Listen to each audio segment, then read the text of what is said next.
बहाने चीन ने एक नई चाल चली और पश्चिम एशिया के देशों के नजदीक जाना शुरू कर दिया। यूक्रेन जंग के बाद दुनिया दो टुकड़ों में बढ़ गई, या यूं कहें कि दो महाशक्तियों ने उसे दो टुकड़ों में बांट दिया।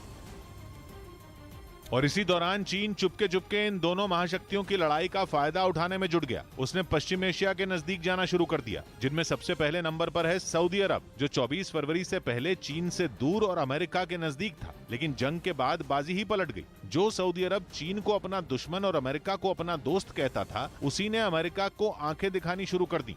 दावा तो ये तक किया गया कि सऊदी अरब के क्राउन प्रिंस बाइडेन का फोन तक नहीं उठा रहे। यही नहीं, कहा जा रहा है कि खाड़ी देशों ने अमेरिका के उस प्रस्ताव को भी ठुकरा दिया था जिसमें उसने उनसे तेल का उत्पादन बढ़ाने की मांग की थी, क्योंकि अमेरिका चाहता था कि रूस पर प्रतिबंध के बाद तेल की कमी को खाड़ी देश पूरा करें।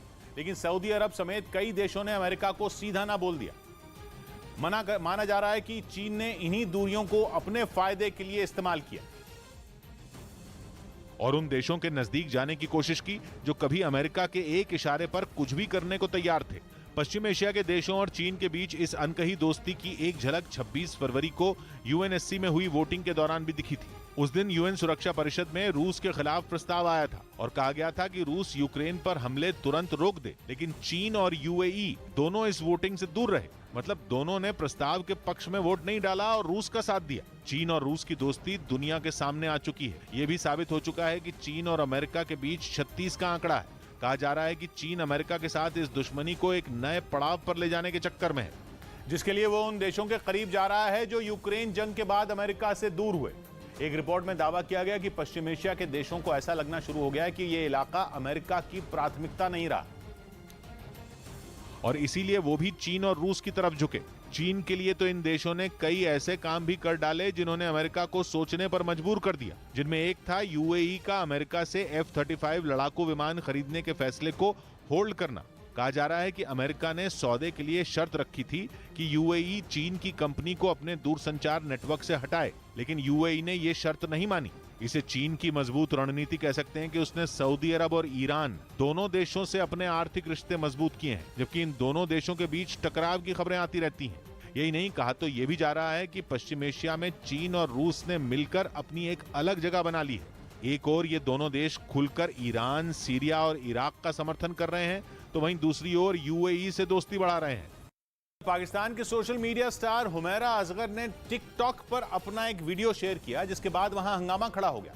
हुमैरा का यह वीडियो जंगल में बनाया गया, जिसमें उनके पीछे पेड़ों में आग लगी नजर आई, जिसके वायरल होने के बाद टिकटॉक गर्ल हुमैरा असगर उर्फ डॉली लोगों के निशाने पर आ गई। उन्होंने जो वीडियो शेयर किया उसमें वो आग की लपटों में घिरे पेड़ों के सामने सफेद रंग का गाउन पहने नजर आई। ये वीडियो पाकिस्तान की राजधानी इस्लामाबाद के मारगला हिल्स के जंगल में बनाया गया, जिसे शेयर करते हुए हुमैरा ने लिखा कि मैं जहां भी होती हूं आग लग जाती है। लेकिन इस वीडियो के टिकटॉक पर पहुंचते ही उनकी मुसीबत बढ़ गई।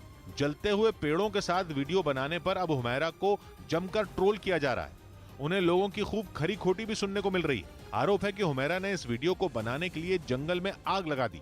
यही नहीं, विवाद गरमाने के बाद उन पर जंगल में आग लगाने की साजिश रचने का केस दर्ज कर लिया गया। हालांकि बाद में हुमैरा ने एक बयान जारी कर अपने ऊपर लगे आरोपों को सिरे से खारिज कर दिया।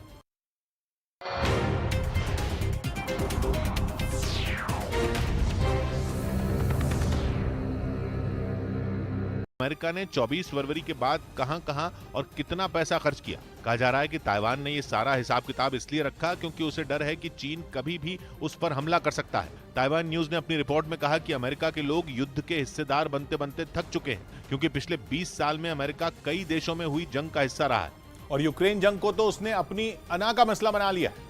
इसकी वजह से बाइडेन यूक्रेन को एक के बाद एक कई आर्थिक पैकेज दे चुके हैं।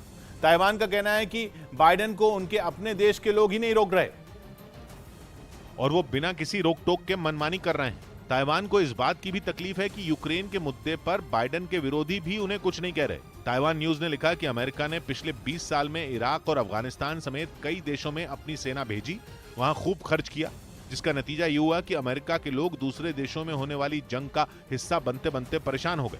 लेकिन पहले ट्रंप और फिर बाइडेन दोनों ने इस पर लगाम नहीं लगाई। यूक्रेन जंग में तो बाइडेन ने सारी हदें ही पार कर दी।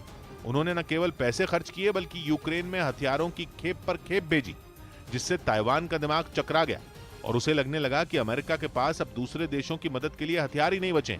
अमेरिका ने यूक्रेन को अब तक 260 करोड़ डॉलर मतलब भारतीय रुपयों में करीब 20,000 करोड़ की मदद दी है। वहीं अफगानिस्तान के पंशीर प्रांत में जारी जंग में तालिबान के कई लड़ाके ढेर हो गए, जिसका वीडियो भी सामने आया। यह लड़ाई तालिबानी लड़ाकों और एनआरएफ यानी नेशनल रेजिस्टेंस फ्रंट के बीच करीब एक हफ्ता पहले शुरू हुई थी, उसी इलाके पंशीर में जहां पिछले साल अफगानिस्तान में सरकार बनाने के बाद तालिबान को कब्जा जमाने में सबसे ज्यादा वक्त लगा था। और अब वहां जब जंग शुरू हुई तो उसमें तालिबान के कई लड़ाके हमेशा के लिए गहरी नींद में सो गए। जो वीडियो सामने आया उसमें दिखा कि पंशीर को आजाद कराने में जुटे एनआरएफ ने तालिबानी लड़ाकों को चारों तरफ से घेर लिया। जब वो अपनी हरकतों से बाज आते नहीं दिखे तो उन पर गोलियों की बरसात की गई।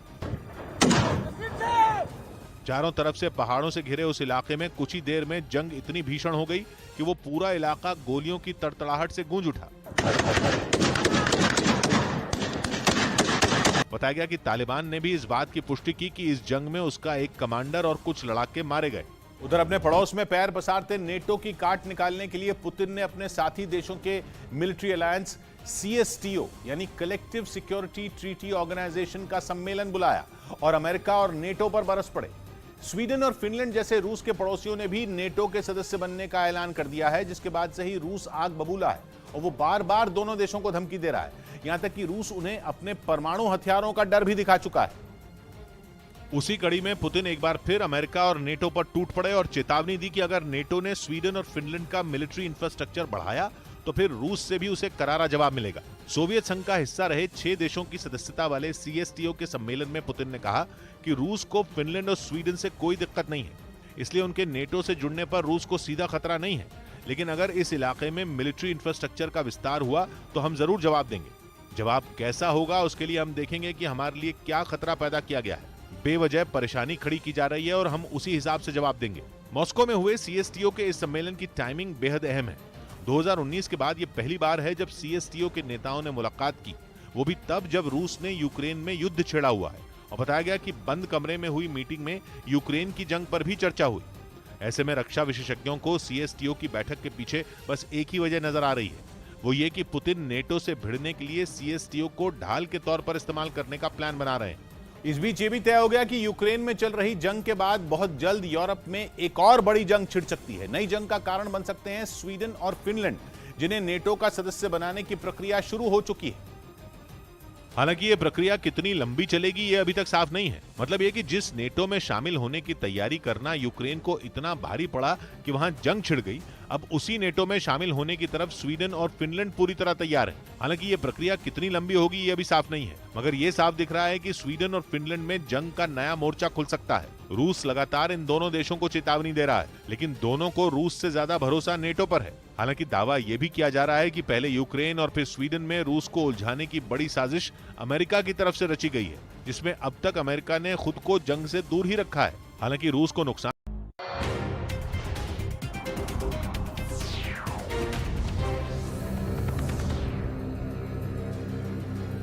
रूस यूक्रेन जंग को कुछ दिन बाद 3 महीने होने वाले हैं। रूसी सेना यूक्रेन के अलग अलग शहरों में लगातार बमबारी कर रही है। वहीं यूक्रेन भी जबरदस्त पलटवार कर रहा है।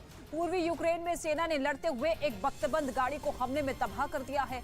हमले के बाद सैन्य वाहन में विस्फोट के बाद आग लग गई और फिर उस बख्तबंद वाहन में केवल धुआं और गाड़ी के जले हुए अवशेष दिखाई दिए। यूक्रेन की सेना ने यह वीडियो जारी किया।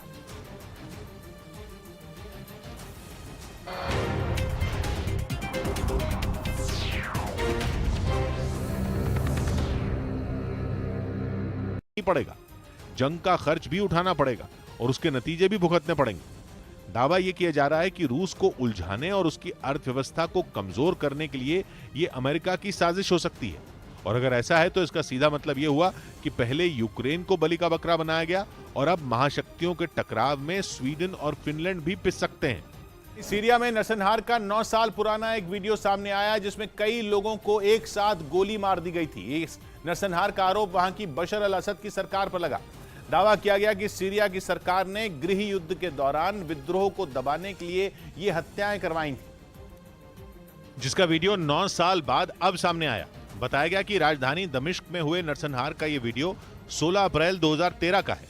आरोप है कि सीरिया की सरकार ने विद्रोही गुटों को कुचलने के लिए हत्याएं करवाई थी।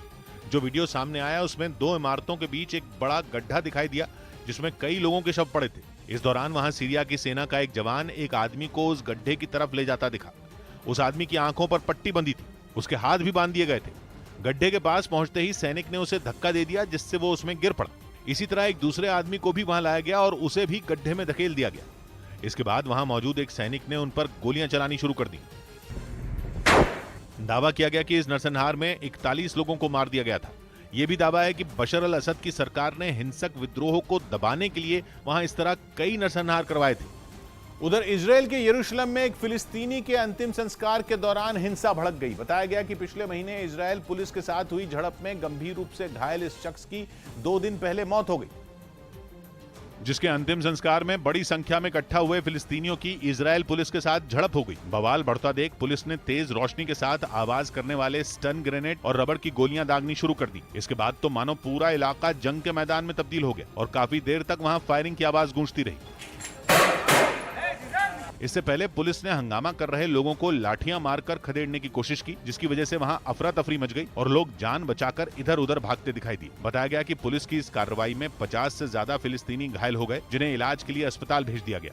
इस बीच खबर है कि पाकिस्तान आतंकवादियों को मनाने में जुट गया है। एक रिपोर्ट में दावा किया गया कि जिन आतंकियों को वो मना रहा है वो तहरीके तालिबान पाकिस्तान के हैं, जिन पर पाकिस्तान में आतंकवाद फैलाने का आरोप लगता रहा है। दावा किया गया कि अब तक तहरीके तालिबान पाकिस्तान को आंखें दिखाने वाले पाकिस्तान ने उसके आगे घुटने टेक दिए हैं। खबर है कि आईएसआई के पूर्व डायरेक्टर फैज हमीद खुद उसे मनाने काबुल पहुंचे। कुछ दिन पहले ही खबर आई थी कि पाकिस्तान के लड़ाकू विमान तहरीके तालिबान पाकिस्तान के आतंकियों को मारने अफगानिस्तान की सीमा में घुस गए थे। दावा किया गया था कि उन्होंने सीमा के पास के इलाकों में बम भी बरसाए थे, जिसमें आम लोगों की मौत हो गई। जिसके बाद तालिबान ने पाकिस्तान सरकार को चेतावनी दी थी। ऐसा लगने लगा था कि तालिबान और पाकिस्तान दुश्मन बन जाएंगे, क्योंकि पाकिस्तान कहता है कि उसके देश में घटी कई आतंकी घटनाओं के लिए तहरीके तालिबान पाकिस्तान जिम्मेदार है। यही नहीं, अफगानिस्तान में तालिबान शासन आने के बाद कहा जाने लगा कि वो इस संगठन को बढ़ावा दे रहा है, क्योंकि माना जाता है कि अफगानिस्तान के तालिबान और तहरीके तालिबान पाकिस्तान की सोच एक जैसी है। यही नहीं, इससे पहले पाकिस्तान की सेना कहती थी कि वो इस संगठन के साथ कभी समझौता नहीं करेगी, लेकिन अब वो अपनी बात से पलट रही है, जिसका सबूत है फैज हमीद के काबुल जाकर आतंकियों से मिलने की खबरें, जो ये साबित करती हैं कि पाकिस्तान आतंकवादियों को पनाह तो दे सकता है लेकिन उनसे लड़ नहीं सकता। द बलूचिस्तान पोस्ट ने दावा किया कि तहरीके तालिबान पाकिस्तान के 16 सदस्यों को जबरदस्ती फैज हमीद से मिलने ले जाया गया है, जिसके बाद तहरीके तालिबान पाकिस्तान ने कहा है कि वो बातचीत के लिए तैयार है, लेकिन वो पाकिस्तान की सेना की गुंडागर्दी नहीं सहेगा। यही नहीं, उसने ये भी शर्त रखी कि बातचीत अंजाम तक तब पहुंचेगी जब इस संगठन का फायदा होगा। मतलब ये कि तहरीके तालिबान पाकिस्तान ब्लैकमेलिंग पर उतर आया है और पाकिस्तान उसके आगे झुकने को मजबूर है। रूस और यूक्रेन के बीच चल रही जंग को अब 3 महीने होने वाले हैं, लेकिन इसके बाद भी जंग खत्म होने के आसार दूर दूर तक नहीं दिखाई दे रहे। इन सब के बीच यूक्रेन के विद्रोही लड़ाकों का मारियोपोल के अज़ोवस्ताल स्टील प्लांट पर हमले का एक वीडियो जारी किया गया। यूक्रेन के विद्रोही लड़ाके जंग की शुरुआत से ही रूसी सेना और चेचन लड़ाकों के साथ मिलकर लड़ रहे हैं और उन्होंने भी मारियोपोल में तबाही मचाने में कोई कोर कसर नहीं छोड़ी।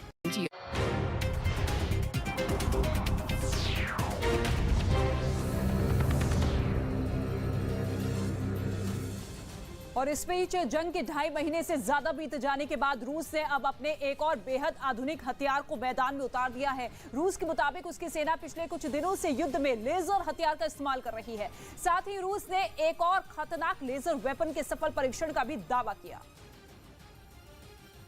जो ड्रोन और सैटेलाइट दोनों के लिए एक बड़ा खतरा बताया गया। रूस के डिप्टी पीएम ने नई पीढ़ी के इस खास हथियार की जानकारी दी और दावा किया कि यह हवा में उड़ते ड्रोन को पल भर में राख कर सकता है। यही नहीं, इस लेजर हथियार की मदद से धरती के ऊपर तैनात सैटेलाइट को भी आसानी से बर्बाद किया जा सकता है।